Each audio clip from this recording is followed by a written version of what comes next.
Tune in to hear from people working in a range of industries and roles to provide you ideas that you can take away and use in your own business.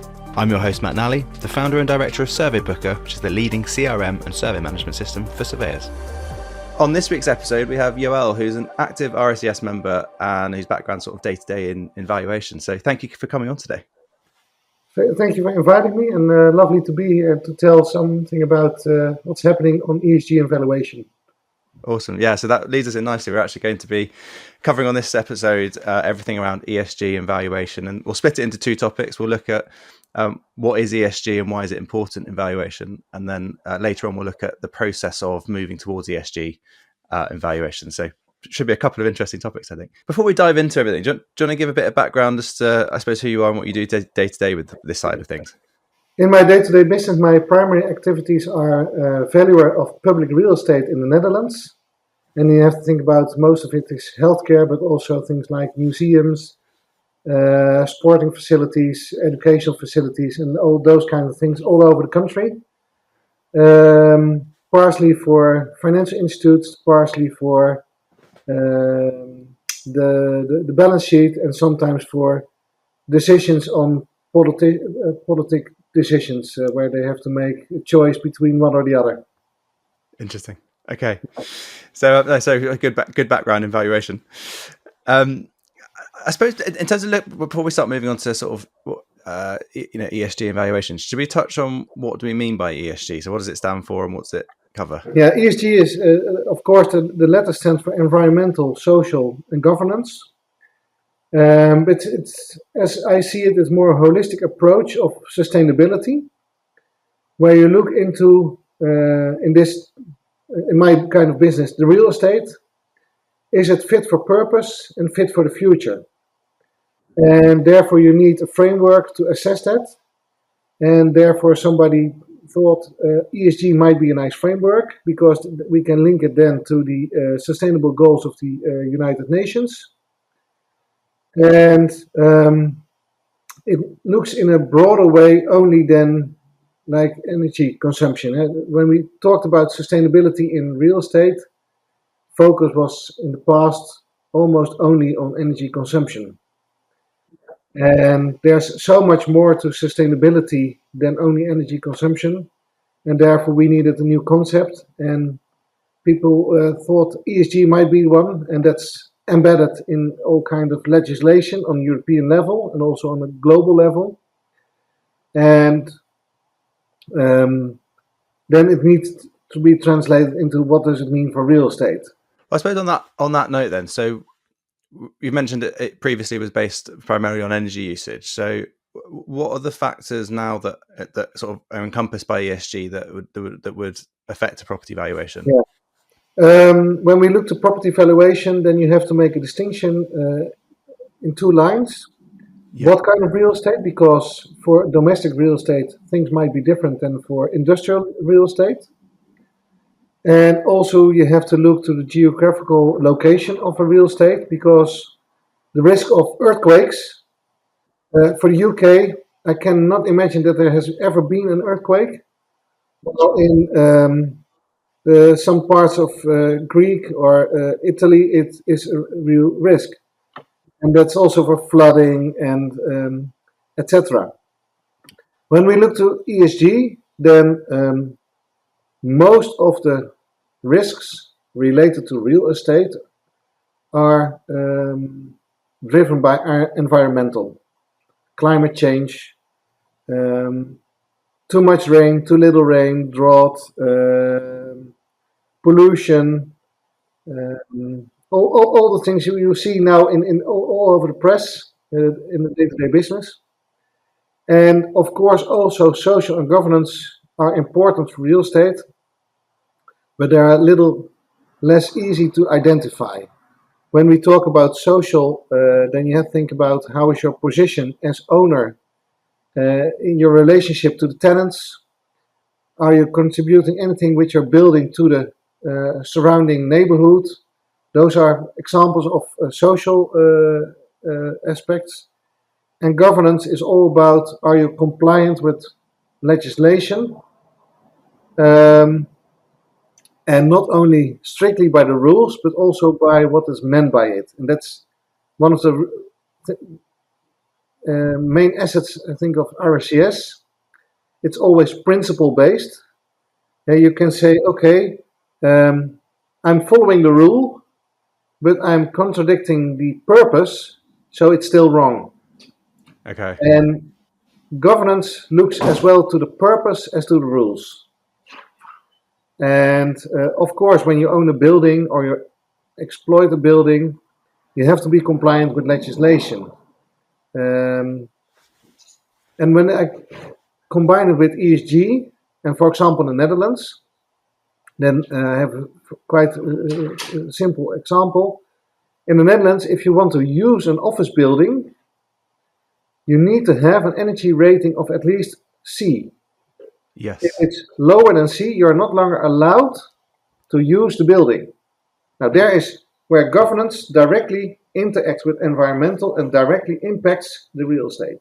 Interesting. Okay, so there's a number of different factors, impacting, I suppose, valuation generally. Then, Absolutely, yeah. And what we have determined during our investigation when we were writing this paper with a group of European valuers and some RSS staff members, and also with the collaboration of a group of European leaders. We created a European Leaders Forum to help us to make sure that we had the connection with the market. And then you have to think about those were people from investors, banks, like the European Mortgage Federation, Urban Land Institute, ULI, EPRA, INREF. Those kind of organizations all contributed to this paper. And we determined that when you look to ESG evaluation, that you can divide it in three possible ways how it can affect the real estate. We determined value drivers. If you have or if you don't have a specific asset, or then it might lower or higher your value directly. For example, in this case, the energy label C for an office building, if you don't have it, your building will be valued lower than with a label C. And then it's an easy connection. Then we determined the risk drivers. And then you can say, okay, for example, flooding. Not something where you can say the building has certain, how do you say it, aspects which, how it's built doesn't affect whether it could flood or not. Because flooding is caused at a different place, but it might affect your real estate when flooding does happen. Risk, and you can add that risk in your valuation. If there's a low risk, you say it has hardly any impact on the valuation. If it has a high risk, it might impact your valuation. That's a risk driver. And the last one is the cash flow driver, where you see that specific measures related to ESG might change your cash flow. I have a higher rent because I have a more energy sufficient building. I have lower maintenance costs because I have taken certain measures, etc. So when we determined the 11 possible ESG factors in real estate, and I must say we have determined a little bit more, but we say there are about 11 factors we can now somehow determine and in a certain way measure them. From each of those factors we determined are the most influential on the value, the risk, or the cash flow. And of course, they all eventually end up changing the value. And then the risk immediately, because if you say, hey, I have taken certain measures, and then you say, okay, it will lower my maintenance costs, so my cash flow improves. I have less risk because I have improved the building. I lower my yield, and hey, I have certain assets added to the building, so I add it to my value directly. Then the same measure will take 3 times into account in the valuation. Yeah. Okay. An investment of €1,000 might end up in a value of €5,000. That won't be the reality. Yes. Yeah. You have Yeah. to be careful as a valuer. Those drivers interact with each other and cannot be seen separately. Okay. Interesting. And so between those three drivers, the value drivers, the risk drivers, and the cash flow drivers, is the way in which they're weighted sort of built into a framework, or is it just very dependent on the individual asset that's being It depends reviewed? on the individual asset, and it's also dependent on the different factors because, for example, the flooding risk is measured differently than whether you do have solar panels or not. Mm. Because those are there every day and they have their contribution every day. While the flooding risk is there sometimes. Yeah, the potential risk is imminent, but the period where it might flood, yeah, for example, I'm living in the Netherlands and we have had the big rivers here. They only flood when there's coming a lot of melting water from the Alps and the other mountains in spring after the winter. So in autumn, there's no risk at all at flooding because the rivers won't rise because there won't be any melting water. So that's time dependent whether it could happen or not. And so you have to take that in consideration. What we also determine when we are making the framework as a conceptual way of thinking about ESG, we realize that a lot of the factors we have determined are not specifically on E, S, or G. Often they are related to at least 2 and sometimes even 3 of them. The energy label, for example, is directly related to environmental, but is also directly related to governance. So at the end we said we have determined the 11 factors which are relevant for ESG evaluation without telling this is E, that is S, and that is G, because we said there's too much interaction, not always clear to define. Let's just say those are relevant for ESG. And at the end, as a valuer, you determine one market value, and you don't say this is the environmental or the social or the governance value. It's the market value at the end. So Yes. Yes. it doesn't matter where you put them also.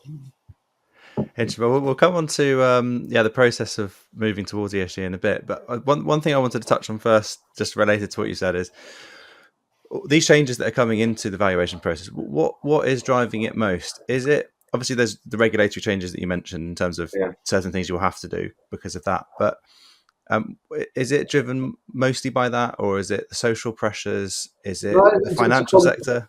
It's a combination, and they enforce each other. Of course, there's social pressure because luckily more and more people are aware of the risk of the changing climate, the risk of how we are, some say abuse, others say use our resources.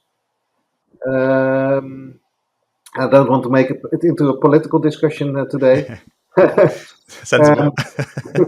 So that's the social impact what you see and where it's driving change also in valuation. And of course, there's a change in legislation coming from EU, but also on national levels.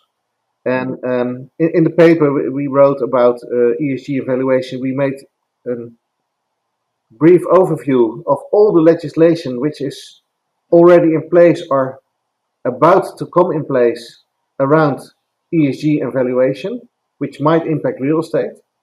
And that's quite a long list already. And then you see that's on the EU level, but there's also on the national level.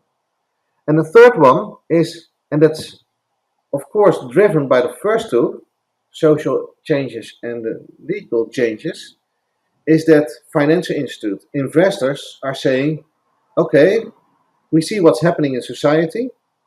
We'll take our responsibility, and no matter what the social demand is or what the legal demand is, we'll set this level for our portfolio or for our investment or whatever.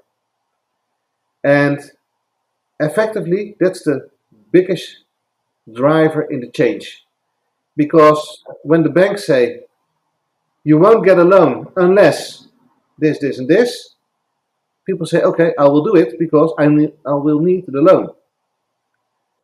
And that's what you now see in, for example, there's a lot of discussion about Paris Proof 2050.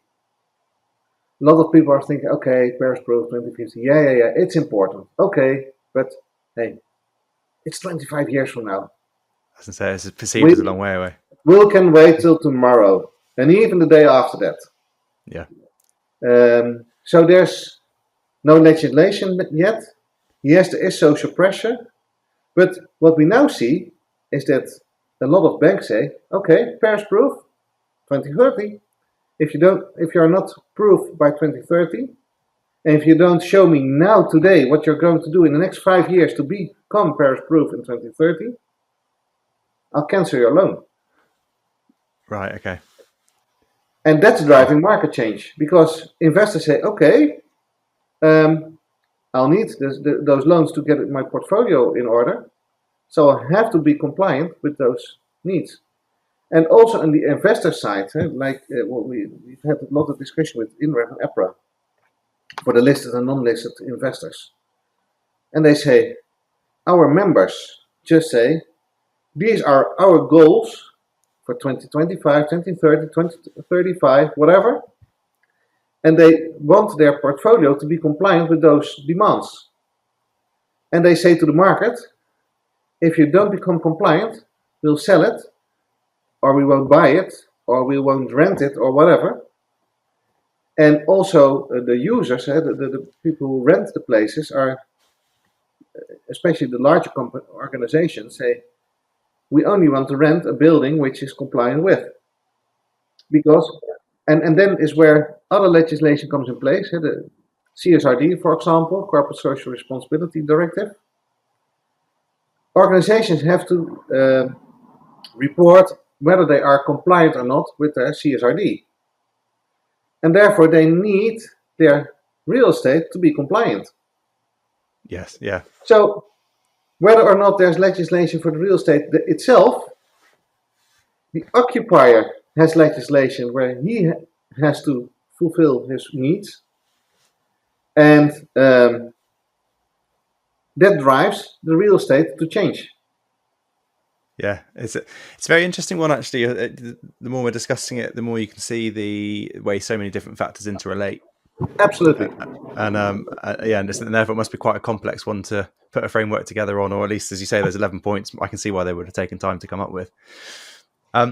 I suppose the final questions I've got for this topic, I think, are in terms of the regulatory aspects, or whether that's from sort of governmental level, EU level, or from, say, governing bodies like the RICS, for example. Mm-hmm. Is there more regulation that you think is on the way? Absolutely. Yeah. For example, whole life carbon assessment is directly related to ESG, is now compliant for RCS members since July 1st to at least report about it. There will be more legislation around carbon assessment and carbon pricing in the next couple of years. That will definitely impact real estate market. 2027, for example, we have and I don't know what the European word is for. We have legislation about water quality. Yes, that's a big topic. Yeah. Yeah, and I know exactly in the Netherlands how the legislation in the Netherlands is called, but I don't know what the name is of the European law for that. But in 2027, you have to be compliant. If not, permits which have been granted can be taken away. That will definitely impact real estate. We see changes in the CSRD legislation, as mentioned. for 2025 only the listed companies on the stock market have CSRD responsibilities, but they have to be transparent about all the people who are in their chain of operation. So there it already impacts other organizations, and within a few years, also the mid-cap and the small entrepreneurs will have to be following CSRD.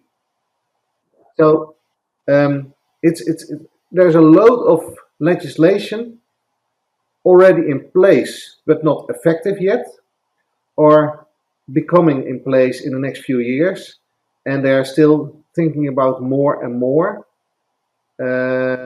So it will only increase in importance. And what also helps, of course, I always talk about the Homo economicus. When energy prices are going up, people are more willing to lower the energy consumption. If prices of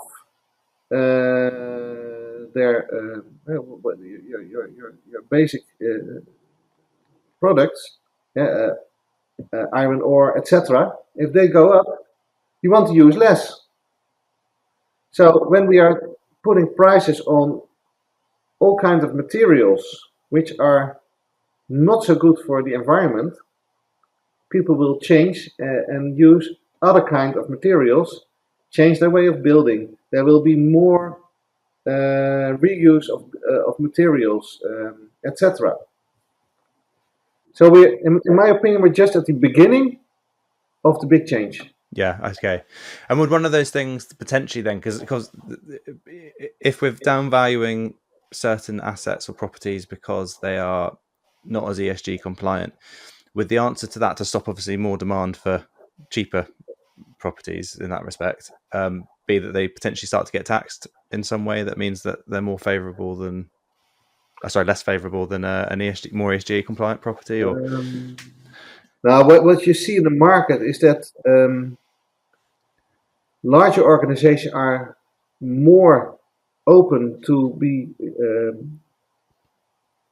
look for more ESG compliant real estate, where small entrepreneurs are more driven by personal motives. Some find it very important and do as much as they can. Some think it's are not yet that open to these changes, or are not able to implement it in their business because they hardly survive at all at this moment, and don't have the space or the money or whatever to do the needed investments. It's not always that people are not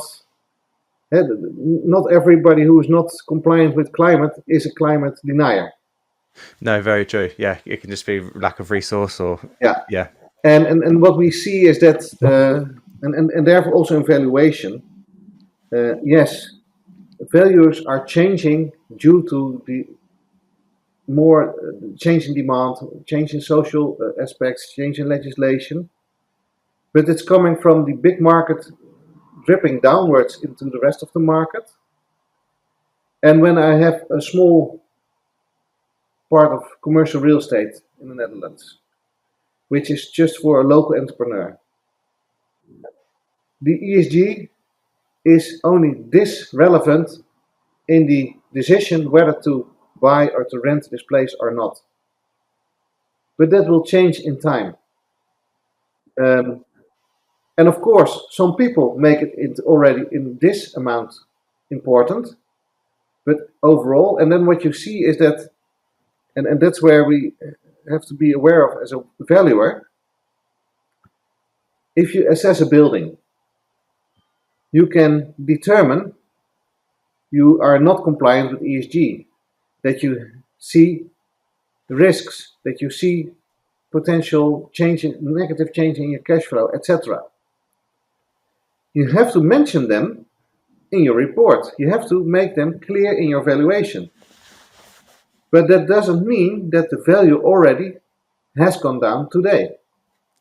There's a huge risk of devaluation in the near future. And I have a lot of discussions with banks about it. They say, okay, if you see this and this, you have to devaluate the property. No, for me as a valuer, I always tell what the market value is today. When I look to my opinion, for example, PFAS, it's a nasty chemical stuff, but it's used in many ways. To my opinion, it should be forbidden, but it still has value today. It won't have a value in 10 or 20 years, because everybody then will be convinced we shouldn't have used it at all. But today, we do use it. Yeah. That's very interesting. But before we move on to topic 2, my final question, just if people want to learn more around ESG generally and sort of potentially how it impacts valuation, are there good resources that you'd sort of recommend to look at? They can start in several places, and it's more, do you want to know legislation, the practical implications or whatever, because ESG is so broad topic and has so much angles you can look into it. On the RSCS website, we have a lot of information about ESG, but there are so much more resources. I've seen in many countries also websites from sometimes commercial organizations, sometimes non-profit organizations about ESG, where they can give links to all kinds of information. So depending what your background is and from what angle you want to look into it, go to your own overall organization, go to RSCS, look on the internet. So yeah, in the paper we have written, we have made a list of some resources, but it's hardly a total overview. Awesome. Because there's so much information. Yeah, it's a good starting point. Yeah, it's a good starting point. And make sure that you make it practical to the things you are doing and you are assessing. Because I can fill a complete library with books and papers about ESG, but for me as a valuer, only the things about which relate to valuation are relevant. Yeah. And therefore, as they say, there's a Dutch saying, you don't see the forest through the trees. I know the one. And that's absolutely a risk in ESG, that there are so much trees, you won't see the forest at all. And just try to lean backwards a bit. So first look to the forest and then think, do I need the oak, the asp, or whatever? Yeah, I like that. You're right, because there's a huge amount of information out there. So yeah, just step back, get an overview, and then work out where you want to dive in. That's been a really interesting first topic. I think we'll pause there and then join us for topic 2, where we'll be discussing the process of moving towards ESG in valuations.